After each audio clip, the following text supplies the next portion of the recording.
Salve, salve, meu caro e minha cara rubro-negra! Antes de qualquer coisa, eu quero te desejar uma excelente semana, uma segunda-feira com muito amor no coração, abençoada para você e para toda a sua família, porque nós merecemos. Sofremos um pouquinho, mas estamos na final e ó, rubro-negra, sacanagem. Uma vergonha o que está acontecendo nos bastidores do Flamengo.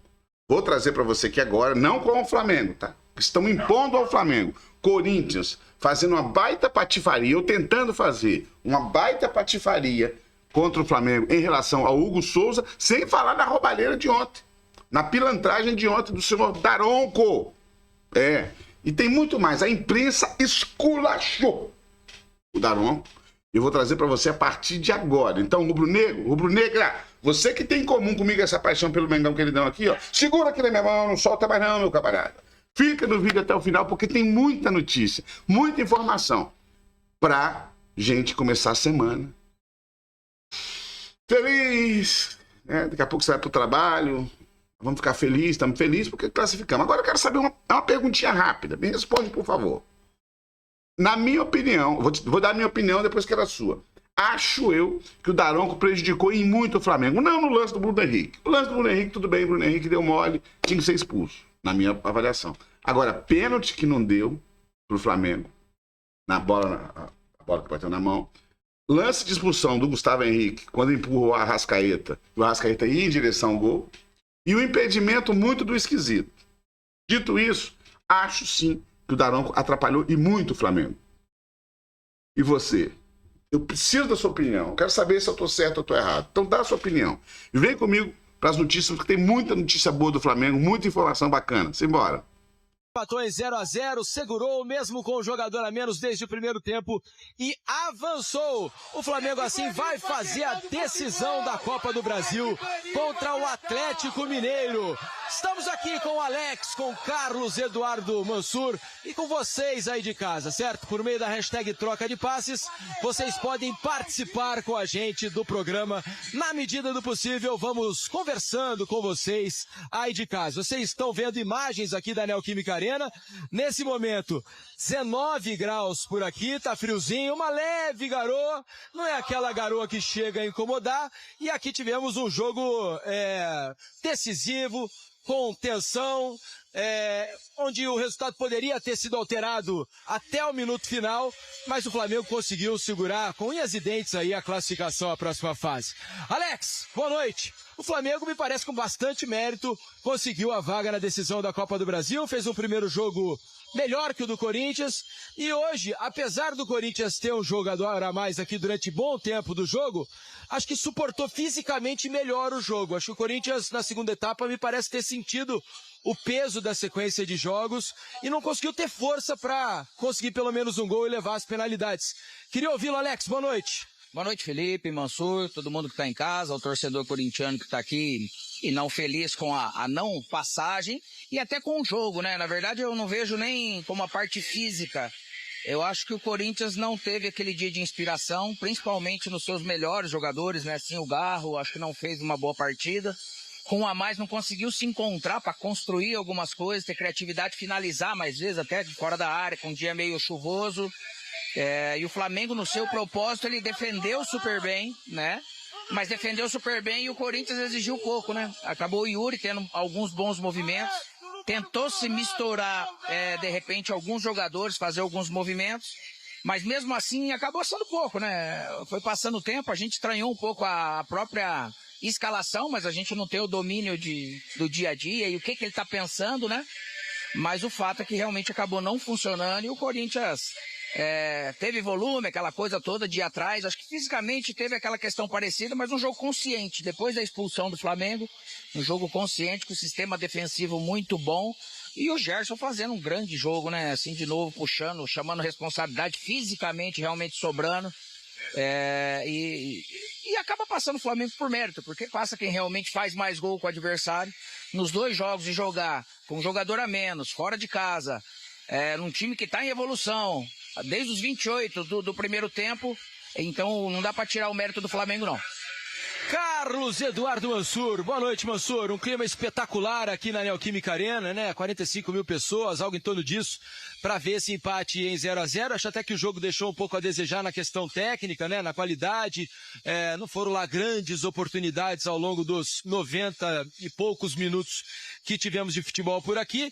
Mas você sabe que, Mansur, eu citei a questão física com o Alex aqui, porque antes do jogo, a gente conversando sobre as possibilidades e tal, e imagino que devia haver alguma preocupação do torcedor do Flamengo com a questão física de alguns jogadores que claramente não estão no ápice das suas condições, né? Cito aqui alguns exemplos. Por exemplo, o De La Cruz claramente vem sentido hoje, inclusive deixou o campo machucado. A Arrascaeta tem tido problemas físicos recorrentes ao longo da temporada. O Gabigol também não teve sequência ao longo de 2024. Pulgar já teve os seus problemas e todos eles começaram a partida de hoje como titular.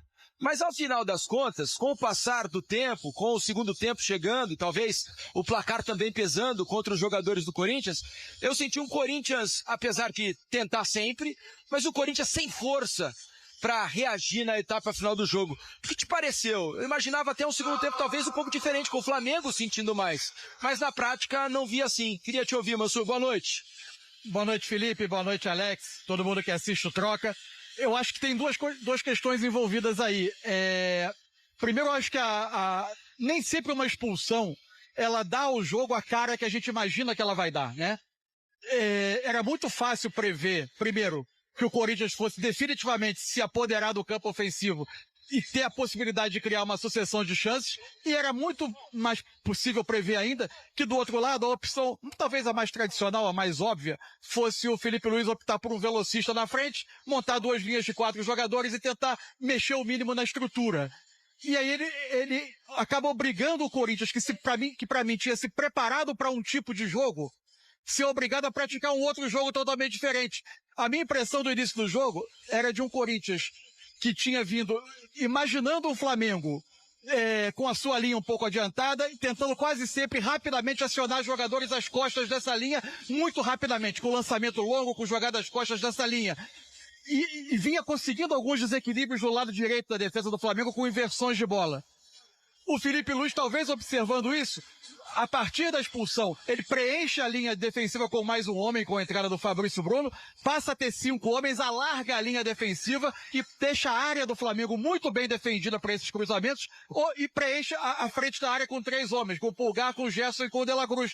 O Corinthians não tinha articulação, continuava insistindo nessa jogada mais rápida, mais direta, batia contra uma área mais bem defendida e a partir daí teve muito pouca criação. No todo, assim, eu acho que dá para dizer que as 2 voltas de semifinal não nos deixaram grandes espetáculos, né? Foram jogos mais travados do que a gente imaginava. O de hoje, se a gente olha para esses 90 minutos, não foi um jogo que ofereceu grandes emoções, mas se a gente olha para os 180, a classificação do Flamengo está totalmente justificada a partir do que foi o Maracanã, né? Acho que sim, acho que é por aí, exatamente isso. Vamos fazer o seguinte, então, vamos começar a mostrar para vocês os melhores momentos do jogo aqui da Neoquímica Arena, para vocês acompanharem o que foram esses 90 e tantos minutos de jogo por aqui. É um jogo muito travado também no primeiro tempo, muito parado por faltas, por contusões, expulsões, lances de reclamação, né? Depois a gente vai ter também a participação do Paulo César de Oliveira para conversar com a gente sobre os lances mais polêmicos do jogo, enquanto a gente mostra os melhores momentos da partida, esse empate em 0-0 por aqui. O Alex citou rapidamente aqui na abertura, enquanto a gente vai ver os lances, sobre a escalação inicial, e realmente chamou atenção. Eu acho que foi uma surpresa meio que geral, inclusive para a própria torcida do Corinthians, que imaginava um time diferente, né? Aí, você sabe que eu fiquei pensando, para mim me pareceu clara a opção, que nunca foi escondida pela comissão técnica, de que a prioridade total é o Campeonato Brasileiro.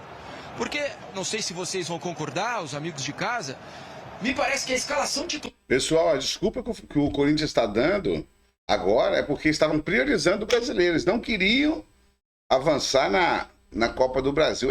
Cara, não tem o que dizer, né, cara?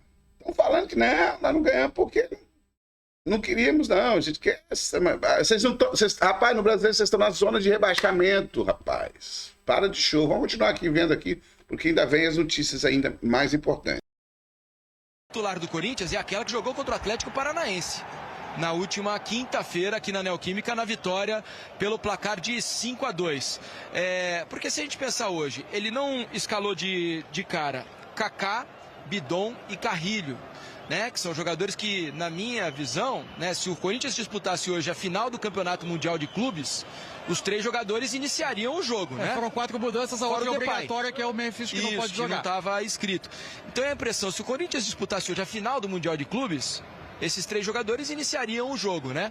Mas ele optou por jogar com o time completo na quinta-feira contra o Atlético Paranaense e hoje acabou fazendo mudanças, imagino eu, pela questão física. Vocês têm uma outra leitura, uma questão estratégica, talvez, que a gente não tenha enxergado? Ou vocês pensam mais ou menos como eu aí? Alex? Felipe, eu acho que é assim, cada um, lógico, que pensa com a sua cabeça. A questão, eu acho que da maneira que ele tem escalado, o Corinthians tem dado uma certa resposta que eu acho que deixa ele meio confiante para poder mexer. Confortável para trocar, né? Pode ser. Eu acho que não tem nada a ver e não pode ter nada a ver com o desgaste do jogo passado para hoje, que naturalmente você vem para uma grande decisão, agora já não tem mais que poupar, né? Um jogo desse jeito em casa e jogar só na quinta-feira, então acho que poderia ter nesse sentido. Pode ter sido estratégico, mas estratégico realmente ele tirando jogadores importantes, né? Então a gente pode falar e analisar, não como somente justificar o fato de não ter passado, como se fosse fácil falar aqui mesmo e poderia também ter dado errado. Mas falar hoje de Carrijo, você de repente não entrar jogando. E o meio de campo, se você pegar titular, que é mais criativo, ele poderia ser a questão da escolha do Gustavo. O que ele pode trazer? Bola aérea, só que é um cara mais lento. E o ataque do Flamengo ele era mais móvel hoje do que bola, de repente, desse jeito. Certo? É mais o Bruno Henrique, né? Na bola aérea ali. Então não teria muito, né? Essa questão. E o Kaká ou o Félix, qualquer um dos dois pode jogar. E o Kaká tem aquela questão que ele é o zagueiro com cheiro de gol, né? Então, às vezes, isso pode fazer uma certa diferença. O problema é que eu acho que, independente de quem entrou, eu acho que até o Charles, nessa entrada, naturalmente, ele tem uma característica diferente, né? É um outro jogador, o Carrillo é outro jogador, e acabou faltando. Acho que quando foi expulso, o Corinthians, e a entrada, de repente, desse terceiro zagueiro, o que deu primeiro para o Flamengo? Lógico, primeiro eu preciso organizar e ver como que vai acontecer o jogo. Independente dessa escalação, o Corinthians tinha 3 atacantes. Tirar o Memphis, fazer jus, colocar de repente o Romero e mais um atacante para ele tentar pressionar e tentar fazer esse gol o quanto antes. Só que daí esses 2 atacantes ficaram muito tempo abertos, que eles poderiam vir para dentro e tirar essa liberdade desses três zagueiros, com o Garro por trás e os 2 volantes. E os laterais baterem nesses alas, né? Então você iria empurrar um pouco mais o Flamengo. Mas só que esse time do Corinthians que entrou e o Garro não jogando tão bem quanto ele pode, participando, eu penso, não estando em bons lugares e sendo bem marcado, o Flamengo ele se encontrou no jogo dessa maneira. Se o Corinthians fizesse um jogo mais central, ele poderia adiantar um pouco o Ortiz e diminuir esse jogo também, fazendo 2 linhas de 4. Então acabou dando um pouco desse tipo de alternativa. Mas é óbvio que se a gente vai olhar hoje para um jogo importante e decisivo, se a gente for pensar, a gente colocaria o que tivesse de melhor, desde que estivesse todo mundo super bem, mas essa não foi a escolha do Ramon, e de repente pode ser que tenha apagado um pouco, porque eu nunca sei a hora que a melhor oportunidade ela vai vir, se é no primeiro tempo, se é no segundo, que às vezes estrategicamente a gente fala assim, eu preciso de algo pro segundo. Só que a bola cai no pé do cara, no lugar certo, e do cara errado, naquele momento do jogo, e depois você não vai ter essa chance. E o Corinthians demorou para se encontrar. Bidon sequer entrou hoje, não né? entrou. É difícil hoje falar sobre essa questão de administração de minutos de jogadores, né? Isso hoje é muito controlado, ainda mais no tipo de calendário. O Carrillo, especificamente, é um jogador que vem de um calendário absolutamente diferente do nosso, que passa pelo período da Copa América e depois faz poucos minutos no antigo clube antes de chegar ao Corinthians. Teve o jogo com o Atlético Paranaense que ele inicia, que ele joga praticamente a partida toda. Talvez não seja nem apenas o desgaste daquele jogo, mas o temor do que pudesse acontecer adiante. Tamanha é a urgência que o Corinthians tem, embora tenha hoje qualidade técnica suficiente para, em condições normais, se afastar do perigo da zona do rebaixamento. O campeonato está acabando e você precisa ganhar jogos agora. Então, eventualmente, talvez o que pudesse acontecer com ele para frente tenha sido o peso, porque a entrada dele tem uma influência, né? O impacto que ele tem em organização de jogo, porque da maneira como o Flamengo passou a se defender, a bola circulou demais nos pés dos zagueiros do Corinthians e dos primeiros volantes.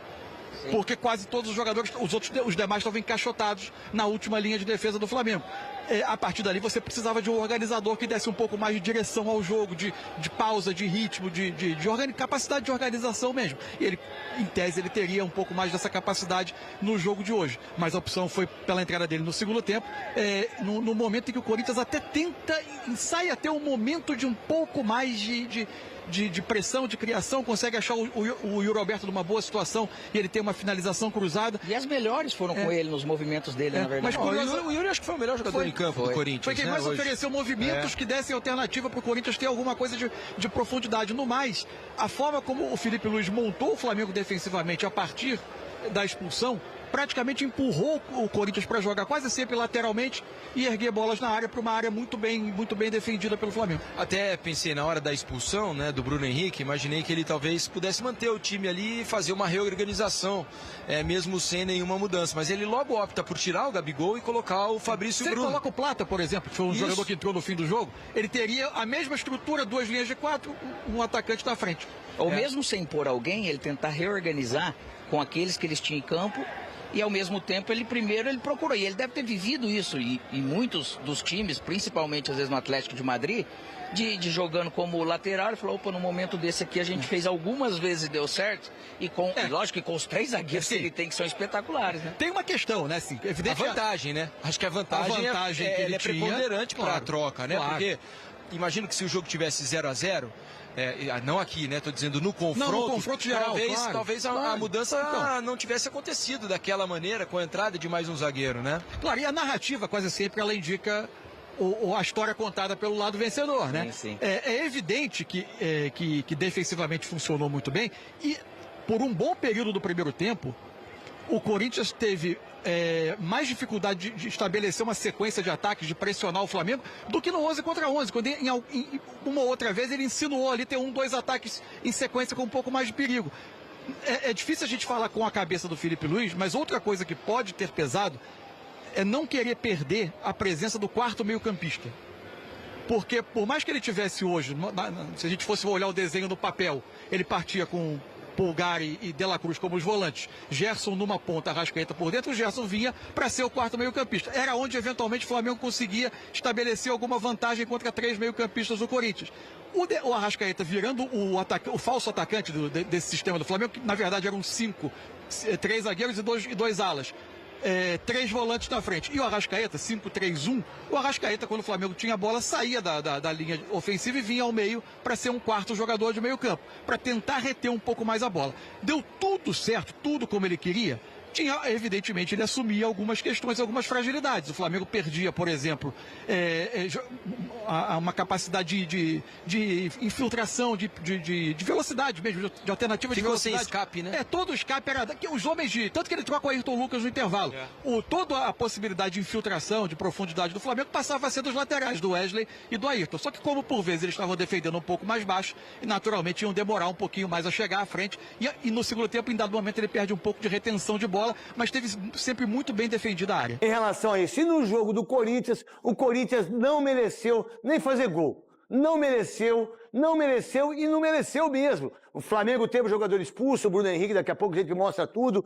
Aí a gente vai falar sobre isso, a expulsão correta. O Gerson jogou muito, tomou conta do meio-campo e o Flamengo mereceu estar na final da Copa do Brasil, que me parece que vai ser no dia 13 de novembro a 10 de novembro também, que vai ser as 2 finais. Vamos ver quem que vai jogar em casa primeiro e depois. E também, se jogasse de bola 2-2, o Hulk mostrando o jogador que é. Eu também não sei por que o Hulk não tem nenhuma chance na seleção brasileira. Que, por sinal, hoje aqui a gente está com 2 dos maiores jornalistas desse país, repórter desse país, que é o Sormani, o dono de Bauru, amigo da Nelly durante muitos anos. Não era? Por que só nós 2 vimos, né? Eu não entendi. Não era? Que era da nossa... da região. Tem um viaduto, Nelly. Você ia lá, né? Ia. Então vamos lá, meu querido Sormani, um dos maiores jornalistas desse país, da Placar, de tudo, Leandro Quesada, meu amigo, meu parceiro, me tirou de 2 Copas do Mundo, porque me levava pra zona e tudo mais. Guilherme, um dos maiores centroavantes da história de Marília, baita treinador, subiu com o Velo, arrebentando a boca do Bauru. O Sálvio também. Campeão, monstro sagrado. O Sálvio também, que tem um irmão que é pastor e que, por sinal, não tem hoje como fazer na oração lá. É o seguinte, a gente tá nos melhores momentos, a gente tá assistindo, eu tava fazendo um jogo pela Rádio Craque Neto e vocês assistindo aqui. Primeiro você, Guilherme, que é treinador, uma honra você estar aqui, um beijo no seu coração, parabéns o que você tá fazendo. O Corinthians fez alguma coisa no seu entendimento e depois da expulsão, ou no começo da expulsão, para ganhar ou para levar para os pênaltis, para tentar ir para a final? Guilherme, baita treinador e um dos grandes artilheiros do Brasil, ídolo no São Paulo, ídolo no Marília e muito ídolo no Atlético Mineiro. Boa noite, meu amigo. Boa noite a todos vocês. Prazer estar com o Sormani aqui, né? Boa, Guilherme. Noroeste subiu também, subimos juntos, né? Boa. E temos que ficar lá, hein? Não, eu acho que não. Sinceramente não, até porque jogou com um a mais boa parte do jogo e fez muito pouco por merecer passar. Eu, obviamente, estava torcendo pro Corinthians, porque desses 4 clubes, né, das semifinalistas, eu atuei pelo Vasco, Atlético e Corinthians por 3.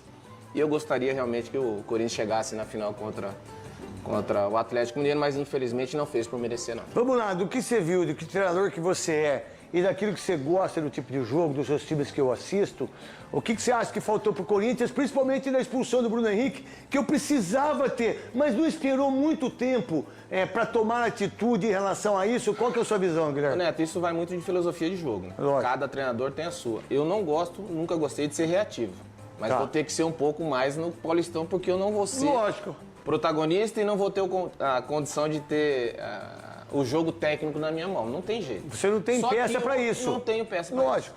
Eu vou jogar conforme o tabuleiro me apresente. Agora, hoje eu achei que ele trocou muito 6 por meia dúzia e foi pouco ousado. Eu gostaria de que ele tivesse sido um pouquinho mais ousado. Tipo a ousadia nossa, por exemplo, eu tiraria o zagueiro, tiraria o lateral direito e botaria o time já logo na expulsão. Quando o Gustavo Henrique machuca, eu não colocaria outro zagueiro, jamais. Com um a mais. Você colocaria mais um meia. O Flamengo fez uma linha de 5, um 3 no meio de campo e só o Arrascaeta na frente. O Arrascaeta não ia ter uma jogada de 30 metros para poder arrastar e puxar esse contra-ataque. Eu colocaria mais um meia ou mais um atacante, com certeza. Para você, Fábio Sormani, o que você viu do jogo? Você que tá aí também, o Santos, né? Que tá aí essa briga do Santos. Eu acho que o Santos é um time tão maravilhoso, onde o Pelé jogou, para mim, o maior time do mundo, né? Na expectativa de um Pelé. Não sei porque que os caras ficam brigando tanto, Carille, torcida. O Santos tem que voltar para a primeira divisão, independentemente daquilo que se coloca no campo de futebol. Acho que o mais importante para o Santos, que nunca deveria ter caído, é pensar o seguinte: eu já estou na primeira divisão, mas eu não posso estar na primeira divisão com um time como esse. Essa é a visão minha. Qual a visão em relação ao jogo? E depois o Santos também, grande Fábio Sormani, o rei de Bauru. Obrigado, Netão. Obrigado pelo convite. Imagina. Boa noite a todos os companheiros aqui, quem está nos assistindo em casa também. Eu concordo com tudo que o Guilherme falou, né? O Flamengo montou ali, colocou um ônibus na frente do gol do Rossi, segurou bem ali, 5-3-1. E concordo com vocês também, né? A gente estava comentando isso durante o jogo, assistindo a partida, né? O Flamengo, ele deixando o Arrascaeta lá na frente, o Arrascaeta é um jogador lento. Isso. Lento, ele não tem velocidade. Deixa um back só. Claro. Pra que deixar 2? Marca no individual. E jogando em casa. Jogando em precisando casa. do resultado. Exatamente. O jogo ficou do jeito que o Corinthians precisava. Isso. Precisava. Um jogador a mais. O adversário todinho atrás, reagindo o tempo inteiro, se defendendo. O Corinthians não soube se aproveitar disso. Infelizmente. E isso vem da incompetência do treinador para mim. O que você viu do jogo, meu querido maravilhoso Leandro Quesada, que a gente tá mostrando os melhores momentos aí, aqui com vocês. O Gerson, para mim, foi o craque do jogo. Fácil. O monstro, o Gerson. Que jogadorzaço, o Gerson. O que você viu do Corinthians, daquilo que poderia ter feito, né? E aí vem aquela conversa, né, gente? Olha, que bom que não passou. Por causa do brasileiro. Ah, sim. Aí vem aquela conversa, não, que bom que não passou, não. A verdade, se força um pouco mais, poderia ter ido para os pênaltis, mas não quis forçar, até porque o treinador não enxergou isso. E quando ele substitui, ele não faz absolutamente nada de jogada. E aí, aquilo que vocês falam, mais jovens, os comentaristas, não quebra a linha. O que é quebrar a linha, gente? É driblar um e para você fazer um 2. O Corinthians não fez nenhum 1-2. Não fez uma ultrapassagem. Nem de lateral, nem de lateral esquerdo, nem de lateral direito, nem dos meias que entraram, nem dos atacantes que fizeram. Ninguém fez 1-2. E aí ficou fácil pro sistema de 5 caras marcando lá atrás. Quesada, o que você viu e o que você pode falar dessa eliminação e também da chegada do Felipe Luiz para ser, né, aí a Copa do Brasil, a final da Copa do Brasil contra o Atlético Mineiro. Primeiro, tem que fazer uma investigação mais profunda para saber essa paixonite que o técnico tem pelo Charles, né? Porque o Carrídio é, no mínimo, umas 5 vezes melhor que o Charles. Mas tudo bem, não vou colocar na conta do Charles, porque ele fez o papel dele, não é o cara que vai decidir o jogo. Agora, no momento em que o Bruno Henrique é expulso e o Felipe Luiz toma a decisão de tirar o Gabigol e o Flamengo fica sem atacante, não tem nada escrito no futebol. Eu tenho certeza que os caras do Rio... você não possa fazer a mudança. Tudo bem, mas eu tenho certeza... Coloca o Carrídio no time. Eu tenho certeza que a imprensa carioca chegou o pau no Felipe Luiz mas na hora que ele tira... Se é o Ramon, a gente porque ele tira o Bruno Henrique, que é o atacante, tira o Gabigol e fala, mas caramba, acabou o time. Aí o De La Cruz machuca... Cara, olha que loucura. Mas ninguém vai falar nada, porque o objetivo dele foi cumprido. Ele colocou o Flamengo na final da Copa do Brasil. Se perde... A gente ia falar, esse Felipe Luiz não é tudo isso. E uma rápida aqui. O Corinthians nunca quis ganhar nada de Copa do Brasil, nem Sul-Americana. É verdade mesmo. Pensamento covarde. Esses caras estão administrando o Corinthians, não sabem absolutamente nada. Esse técnico, me desculpe, com todo respeito, ou nenhum respeito, não sabe nada. Escalou um monte de vezes o time com 3 zagueiros, com 3 volantes. Tudo bem, o Guilherme não ter a parte técnica para escalar, mas você está falando uma coisa que é legal a gente discutir. Eu sempre joguei com 3 zagueiros, 3 volantes. Cara, aí, esses caras treinaram para fazer isso?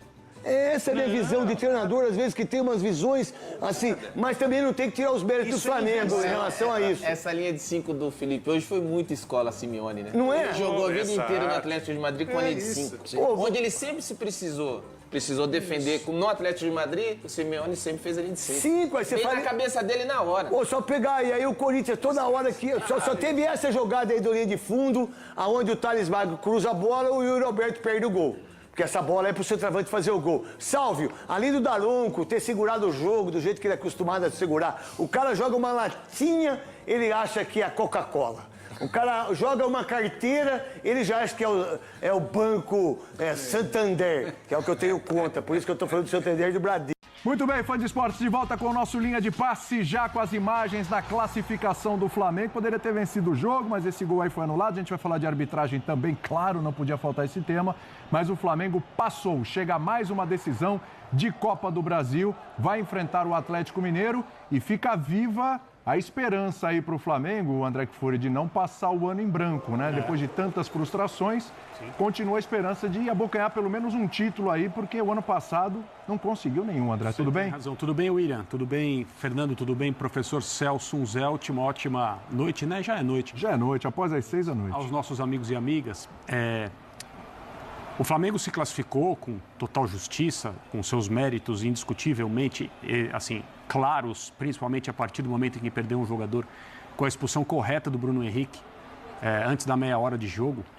Mas algumas coisas no futebol são contraditórias, até paradoxais, por isso é um jogo tão interessante e nos cativa de tantas formas, né?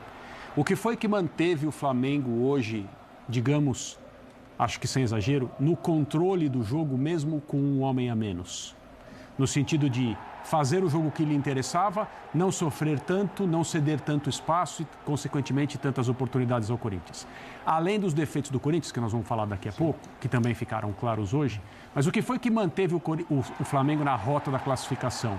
A qualidade individual de determinados jogadores em campo. Como o Gerson, por exemplo. Porque se o Flamengo não fosse uma equipe composta, e isso foi durante muito tempo e continua sendo utilizado para criticar o time do Flamengo, né? Porque o Flamengo não joga coletivamente aquilo que o potencial técnico de vários dos seus jogadores sugere, né? A reunião desses jogadores talentosos do ponto de vista técnico, isso não se discute. Mas hoje foi a qualidade desses jogadores, aqueles que estiveram em campo, depois da substituição feita pelo Felipe Luiz, tirando o Gabriel Barbosa logo depois da expulsão do Bruno Henrique. O Flamengo, pela qualidade técnica dos seus jogadores, fez com que, na maior parte desse período, nós estamos falando de 27 do primeiro tempo, até o fim do segundo tempo, com os descontos, com os acréscimos, a diferença numérica de jogadores em campo praticamente não foi notada. Não mesmo. Porque o Corinthians jogou mal em vantagem numérica, não se discute, mas o Flamengo, pela qualidade individual técnica de alguns jogadores, conseguiu manter a bola, conseguiu ser perigoso, conseguiu preocupar o Corinthians, conseguiu fazer o jogo ir até o final com o resultado que lhe interessava. Mas a gente tem muita coisa para falar também sobre o que o Corinthians poderia ter feito e não conseguiu. Sem dúvida. O Corinthians que chutou mais a gol, acertou mais bolas no alvo, etc. Mas a gente vai analisar um pouco dessa qualidade do jogo do Corinthians. Agora, dona, o André tocou num ponto interessante, a questão das substituições. Na redação a gente teve opiniões diferentes. Ah, mas olha só, ele já está perdendo o Bruno Henrique, ele vai tirar o Gabigol, mas ele vai perder o poder ofensivo, está colocando o Fabrício Bruno e ele vai chamar o Corinthians. Ainda tem mais 70 minutos de jogo, ele vai chamar o Corinthians e tal. E no segundo tempo teve a substituição ali porque o De La Cruz acabou se machucando também. Mas no final das contas, né, claro, aí vem o engenheiro de obra pronta, né, dona?